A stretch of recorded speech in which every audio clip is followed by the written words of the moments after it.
Is it time to panic? Yes, guys, this is fresh off of Liverpool's defeat in preseason to Leeds United 4-2 the result, 4-2 to Leeds winning that game.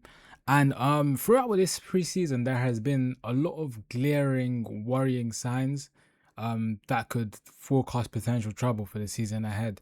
But just focusing on this game or trying to shed some light onto this game. Um some worrying signs as well did appear again. Not too much on the result though, because I feel like in preseason you can't really be taking result that seriously at this stage of the season or in this stage of time. If we are taking the results seriously, then oof, you know, it's gonna be a long season. It's gonna be a long year, guys.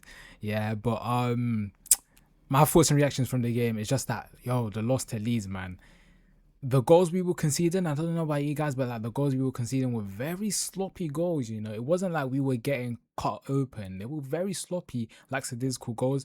And it's preseason, so both sets of players, both sets of teams are yet to reach their top notches. So it's not like we're getting carved open.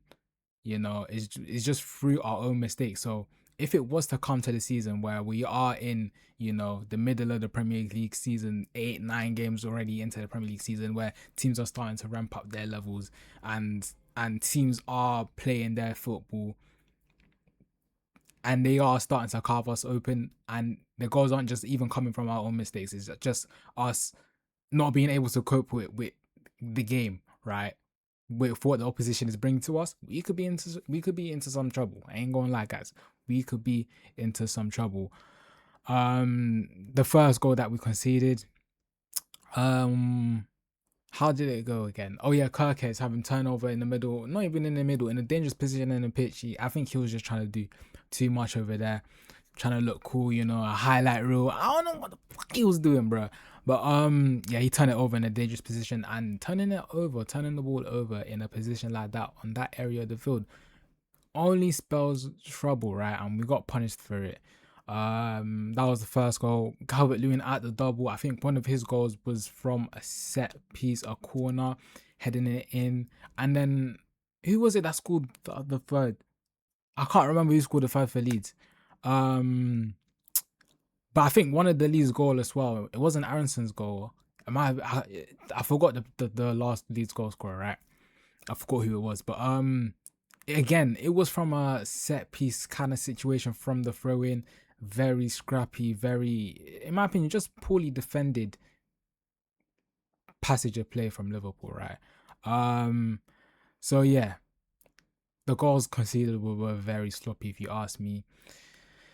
But geez, like I feel like the biggest worrying sign or the biggest sign of trouble throughout this preseason has definitely been the injury crisis that's going on at the moment. The depth issue we're having across or around the squad is not looking good. Frimpong being the latest player added onto the hospital bed, added onto the injury list, guys, is not looking good. We are picking up them injuries. Our guys are dropping down like flies, bro. It's not looking good. It's not looking too well. For the depth of the team. Frimpong obviously picking up the injury and the centre back position, right? The centre back injury situation. Van Dijk out, Frimpong now out. Who else? Leone out. Jacquet, our new signing, out. Gomez out. Endo out. Like our defensive, area of the pitch. The depth situation is really looking scary. If I'm not mistaken, I don't think Alisson's injured, but he's yet to feature in preseason. So we, definitely light on the department of the defense. Not looking too good. And going back onto the goals we conceded, right? How they were very just poorly defended goals, poorly defended passages of plays, right? It's like, we're conceding a lot of set pieces in that game, or we conceded a lot of set piece threat in that game. Very cheap goals we were conceding, man, and we kind of did struggle with that as well last season. Struggled last season defensively, with the corner situations as well. And it's like, with defending corners, I should say, it's like, man, with the current injury crisis we're having at the defensive area of the pitch, with our centre back situation, and seeing how we were conceding those goals, I am not looking forward to the start of the season. I ain't gonna lie, guys. I'm not gonna lie, like it's not looking great. It's not looking too good defensively, man. We've got to get our act together. Yeah, man. It's not looking too good. Another factor contributing to the lack of depth in the team is the transfers, guys. What the heck is going on, bro? We are in August. I think season is 2 weeks, 3 weeks away from starting. We've got two preseason games left now after this Leeds game, and we've only managed to bring in one player in a summer where we looked back spending 500 million.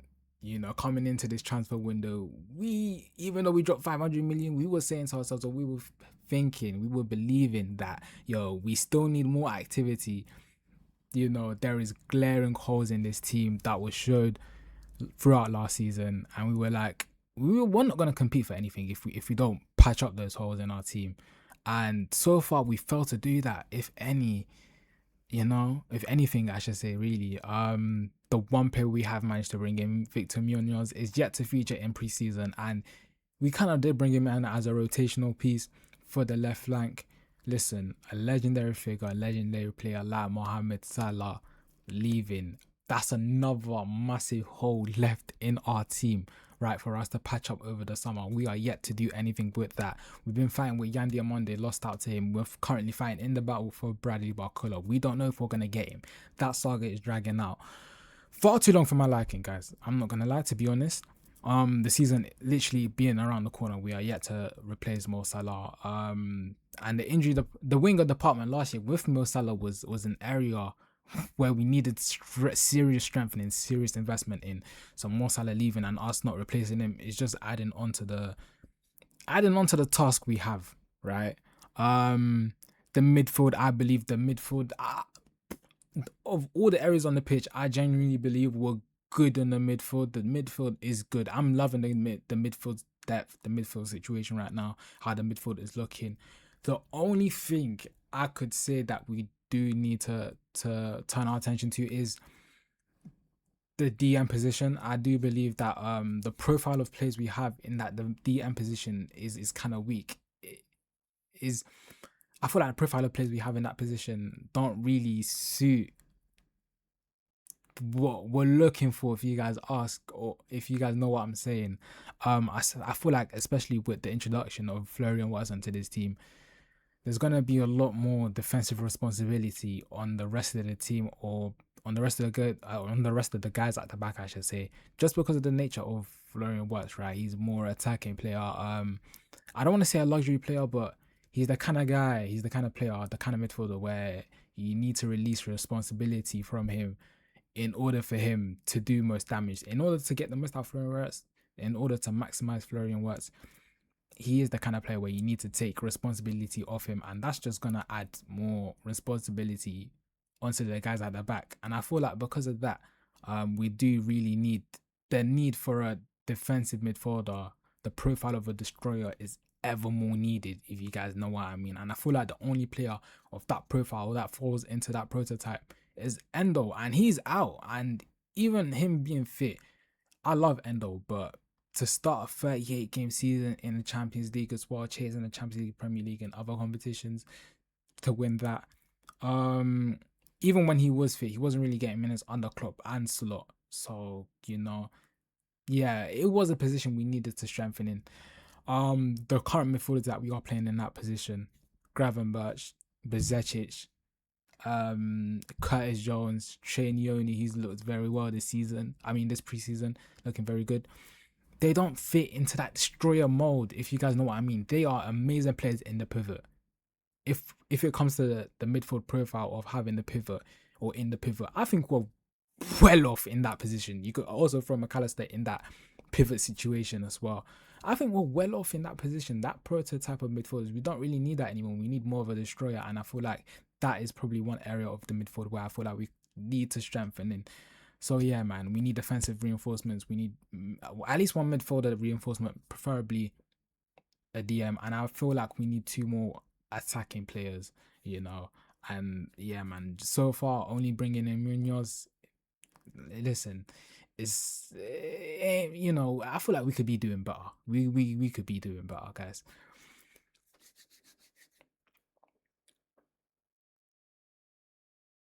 But hey, man, not to be negative for too long because I don't like being negative. I'm not a negative person. Let's look on the bright side. Let's look on the positives of the games. Positive takeaways from the Leeds United Liverpool game.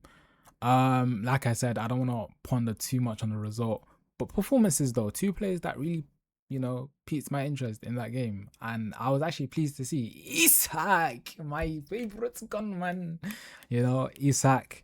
Man, listen, before the rivals come in on the comments or in this video saying, "Oh, 150," listen, calm down, yeah.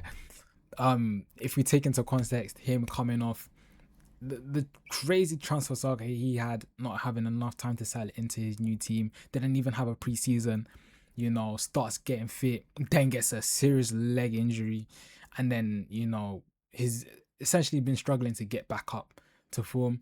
Him now being offered a full preseason, it's essentially this is his first proper preseason as a Liverpool player, so he's gonna have the chance to ramp up himself back to the levels that we've known of him, seen of him at his time in Newcastle.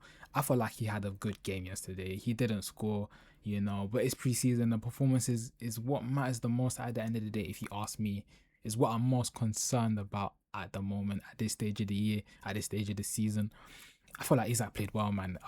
The passing, he had one touch where Rio just absolutely fizzed it onto him. I was like, yo, Rio, like, yo, like, you wanna, hey, he took that, he ate that well.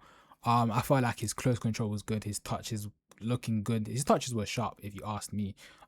Passing good. I felt like his overall hold up play as well. He was driving the ball up. There was a corner. I felt like he done well to carry the ball. His ball carrying was great. I felt like he was just moving fluidly, and that's encouraging, especially coming off a leg injury. Um, so yeah, man. Listen, it's preseason. I'm excited to see more of Isak, and it's only up from here with Isak. And the second player that really piqued my interest, Trey Nioni. Oh my days, he's probably been the biggest star, the biggest shining light of the preseason so far. Bro, I'm enjoying watching Trey Leone absolutely ball. He's hooping at the moment. White Iverson, when I first started bottling, I was young. Young Iverson, Trey Leone, man. An absolute baller we've got on our hands, an absolute talent, an absolute gem we've got on our hands, guys. The way he's able to dictate play I would kind of put him down as a deep line playmaker, the way he's able to facilitate the game in that kind of deep role, be a deep creator in that area of the pitch. He's looking good, and I feel like he's not afraid to get nitty gritty into tackles as well. He could be at times a very good ball winner. With his long frame of his, don't make that weird, guys. Do not make that weird. But yeah, I feel like he has the capacity to be very combative in that midfield. I've been really impressed with him. His passing has been magnifique. His passing has been out of this world. His zips, his the way he's able to, what's the word that I'm looking for? Is it transfer play? His diagonals. I can't find the word from my head that I want to say, but his diagonals, his range of passing, has been great to see. Yeah, man, I've just been enjoying him ball, man. He's an amazing ball carrier as well. Listen, the sky's the limit for Trey Nioni, and I feel like we're just excited to see him grow from strength to strength, him continue to grow his development. And hey, honestly, yo, there's actually a shout, guys. Like, I think he's making a proper shout for him to start game week 1, to start the first match day against Newcastle. Who's to say no that Trey doesn't start? Who's to honestly say no? Trey could honestly be a starter for match week 1, game week 1 against Newcastle. What do you guys think about that one? Do you guys think he should start against Newcastle on the first game of the season? I don't know, but guys, I don't want to make this video on too long or go on too long. But yeah, that's just been my thoughts about the entire preseason so far up to this point, and the Leeds game reflection on the Leeds Liverpool game 4-2 loss. Yeah, man, we need signings. Otherwise, it's just gonna be a long season. Injuries not looking too good. The depth situation not looking too good, but positive signs from Isak and Trenioni. And yeah, man, I just want to leave you guys with that. If you guys enjoyed this video, to help me out, push this video onto the algorithm, if you guys can leave a like and subscribe, that would be greatly appreciated. And I'll see you guys in the next one.